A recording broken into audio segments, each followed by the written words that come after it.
गणपतिगुं हवामहे कविं कवीनामुपमश्रवस्तमम् ज्येष्ठराजं ब्रह्मणस्पत नः शृण्वन्नोतिभिः सीदसादनम् ॐ श्रीमहागणपतये नमः। ॐ नमो भगवते रुद्राय नमस्ते रुद्रमन्यव उतोत इषवे नमः। नमस्ते अस्तु धन्वने बाहुभ्यामुदते नमः। यात इषुः शिवतमा शिवम् बभूवते धनुः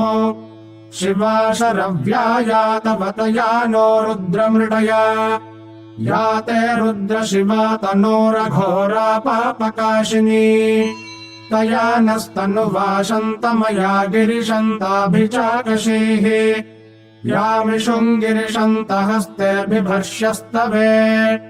शिवाङ्गिरित्रताम् कुरु मारिपुंसेः पुरुषम् जगत् शिवेन वचसा त्वा गिरिशाच्छावदामसि यथा नः सर्वमिज्जगदयक्ष्मगुं सुमना असत् अध्यवोचदधिवक्ता प्रथमो दैव्योऽभिषक् अहीगश्च सर्वान् जम्भयन् सर्वाश्च यातु धान्यः असौ यस्ताम्रो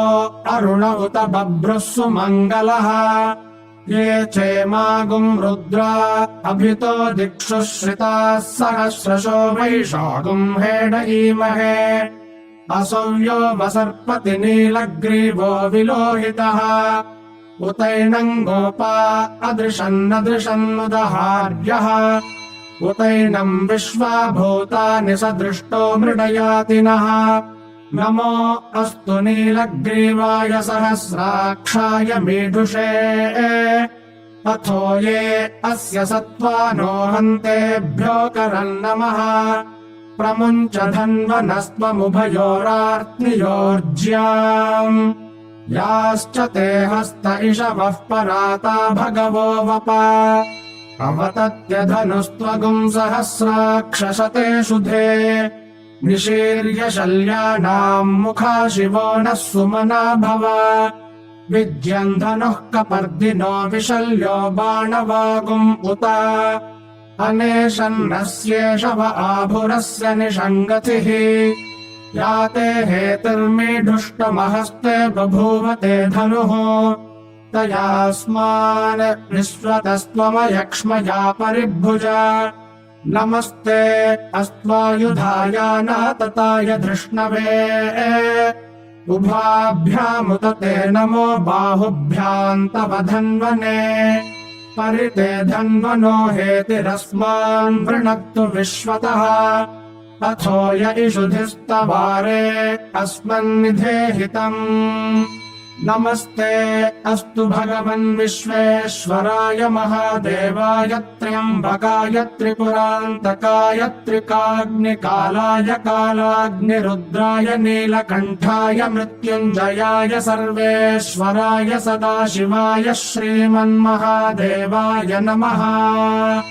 नमो हिरण्यबाहवे सेनान्ये दिशाम् च पतये नमो नमो वृक्षेभ्यो हरिकेशेभ्यः पशूनाम् पतये नमो नमः सस्पिञ्जराय त्विषीमते पथीनाम् पतये नमो नमो बभ्लुषाय विव्याधिनेन्नानाम् पतये नमो नमो हरिकेशायोपवीतिने पुष्टानाम् पतये नमो नमो भवस्य हेत्यै जगताम् पतये नमो नमो रुद्राय तताविने क्षेत्राणाम् पतये नमो नमः सूताय हन्त्याय वनानाम् पतये नमो नमो रोहिताय स्थपतये वृक्षाणाम् पतये नमो नमो मन्त्रिणे वाणिजाय कक्षाणाम् पतये नमो नमो भुवन्तये वारिवस्कृताय औषधीनाम् पतये नमो नम उच्चैर्घोषाय क्रन्दयते पत्तीनाम् पतये नमो नमः कृत्स्नभीताय धावते सत्त्वनाम् पतये नमः। नमः सहमानाय निव्याधिन आव्याधिनीनां पतये नमो नमः ककुभाय निषङ्गिणे स्तेनानां पतये नमो नमो निषङ्गिण इषुधिमते तस्कराणां पतये नमो नमो वञ्चते परिवञ्चते स्तायूनां पतये नमो नमो निचेरवे परिचरायारण्यानां पतये नमो नमः श्रिकाविभ्यो जिघागुंसद्भ्यो मुष्णतां पतये नमो नमोऽसि मद्भ्यो नक्तञ्चरद्भ्यः प्रकृन्तानां पतये नमो नम उष्णेशिने गिरिचराय कुलञ्चानां पतये नमो नम इषुमद्भ्यो धन्वाविभ्यश्च वो नमो नम आतन्वानेभ्यः प्रतिदधानेभ्यश्च वो नमो नम आयच्छद्भ्यो विसृजद्भ्यश्च वो नमो नमोऽस्यद्भ्यो विद्यद्भ्यश्च वो नमो नम आसीनेभ्यः शयानेभ्यश्च वो नमो नमः स्वपद्भ्यो जाग्रद्भ्यश्च वो नमो नमस्तिष्ठद्भ्यो धावद्भ्यश्च वो नमो नमः सभाभ्यः सभापतिभ्यश्च वो नमो नमो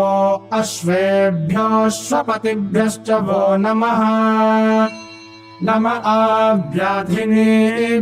विविध्यन्तेभ्यश्च वो नमो नम उगणाभ्यस्त्रिगुंहतेभ्यश्च वो नमो नमो गृत्सेभ्यो गृत्सपतिभ्यश्च वो नमो नमो व्रातेभ्यो व्रातपतिभ्यश्च वो नमो नमो गणेभ्यो गणपतिभ्यश्च वो नमो नमो विरूपेभ्यो विश्वरूपेभ्यश्च वो नमो नमो महद्भ्यः क्षुल्लकेभ्यश्च वो नमो नमो रथिभ्यो रथेभ्यश्च वो नमो नमो रथेभ्यो रथपतिभ्यश्च वो नमो नमः सेनाभ्यः सेनानिभ्यश्च वो नमो नमः क्षत्रुभ्यः सङ्ग्रहेतृभ्यश्च वो नमो नमस्तक्षभ्यो रथकारेभ्यश्च वो नमो नमः कुलालेभ्यः कर्मारेभ्यश्च वो नमो नमः पुञ्जिष्टेभ्यो निषादेभ्यश्च वो नमो नम इषुकृद्भ्यो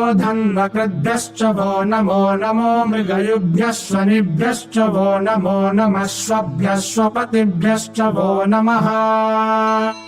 नमो भवाय च रुद्राय च नमः शर्वाय च पशुपतये च नमो नीलग्रीवाय च शितिकण्ठाय च नमः कपर्दिने च व्युक्तकेशाय च नमः सहस्राक्षाय च शतधन्वने च नमो गिरिशाय च शिपिविष्टाय च नमो मेढुष्टमाय चेषुमते च नमो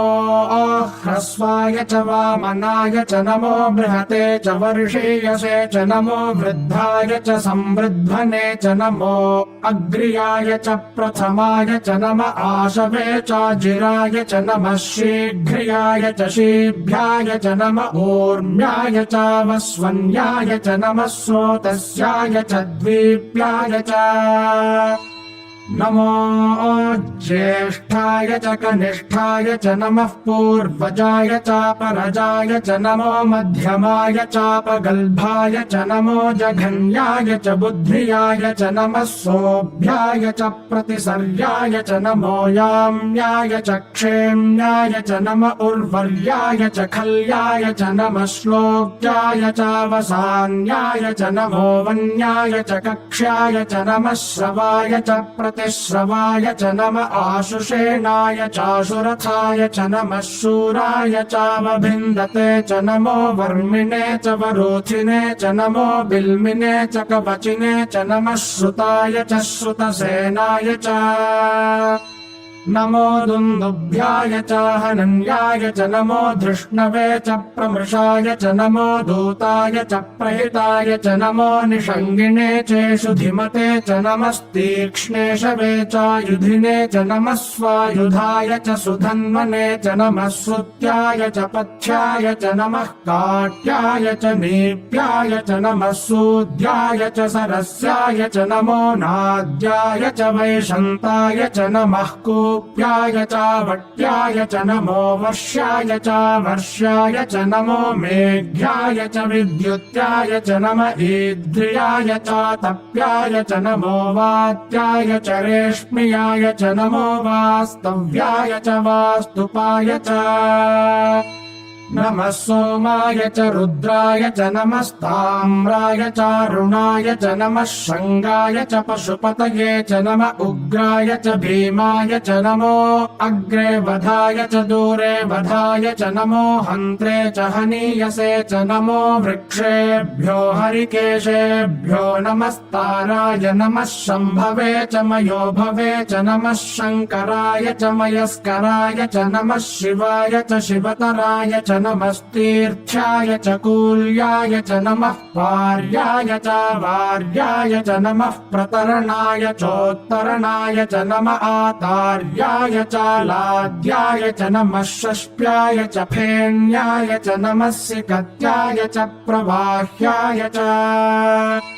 नम इरण्याय च प्रपथ्याय च नमः किगुंशिलाय च क्षयणाय च नमः कपर्दिने च पुलस्तये च नमो गोष्ठ्याय च गृह्याय च नमस्तल्प्याय च गेह्याय च नमः काट्याय च गह्वरेष्ठाय च नमो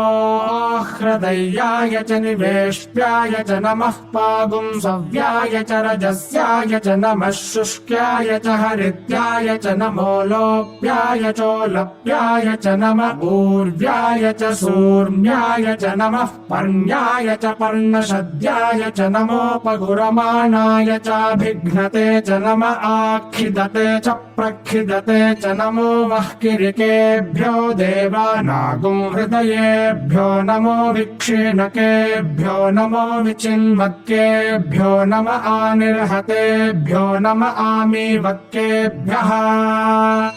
द्रापे अन्धसस्पते दरिद्रं नीललोहिता येषाम् पुरुषाणामेषाम् पशूनाम् माभेर्मा रोमो तेषाम् किञ्चनाममते या ते रुद्रशिवा तनोः शिवा विश्वाह भेषजी शिवा रुद्रस्य भेषजी तया नो मृडजीवसे इमागुं रुद्राय तवसे कपर्दिने क्षयद्वीराय प्रभरामहे मतिम्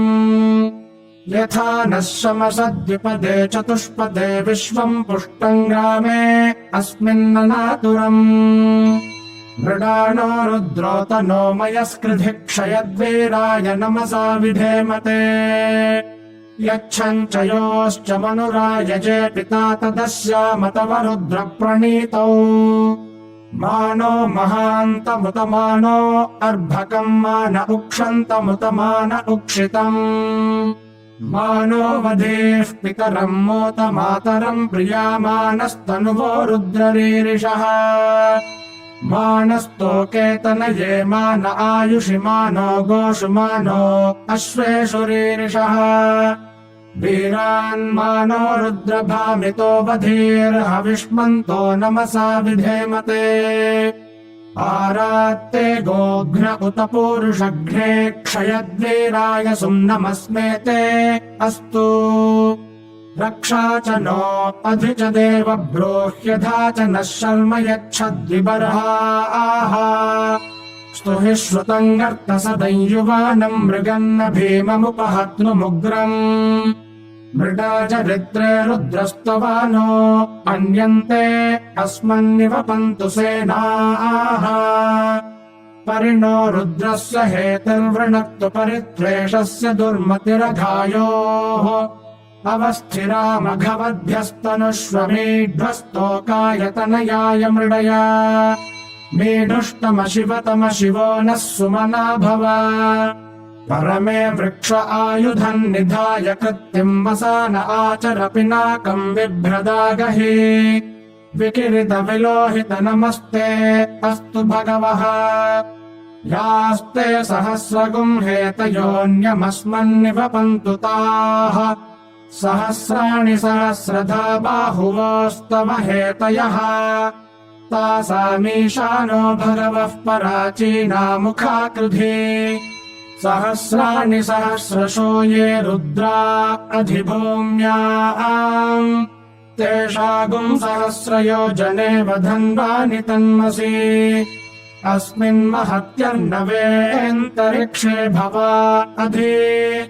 नीलग्रीवाश्रितिकण्ठाः सर्वा अधः क्षमाचराः नीलग्रीवाश्रितिकण्ठादिवगुम् रुद्रा उपश्रिताः ये वृक्षेषु सस्पिञ्जरा नीलग्रीवा विलोहिताः ये भूतानामधिपतयो विशिखासः कपर्दिनः ये अन्नेषु विविध्यन्ति पात्रेषु पिबतो जनान् ये पथाम् पथिरक्षय ऐलभृदाय व्युधः ये तीर्थानि प्रचरन्ति श्रिकावन्तो निषङ्गिणः य एतावन्तश्च भूयागुंसश्च दिशो रुद्रावितस्थिरे तेषागुंसहस्रयोजने वधन्वानि तन्मसि ॐ शान्तिः शान्तिः शान्तिः हरिः ॐ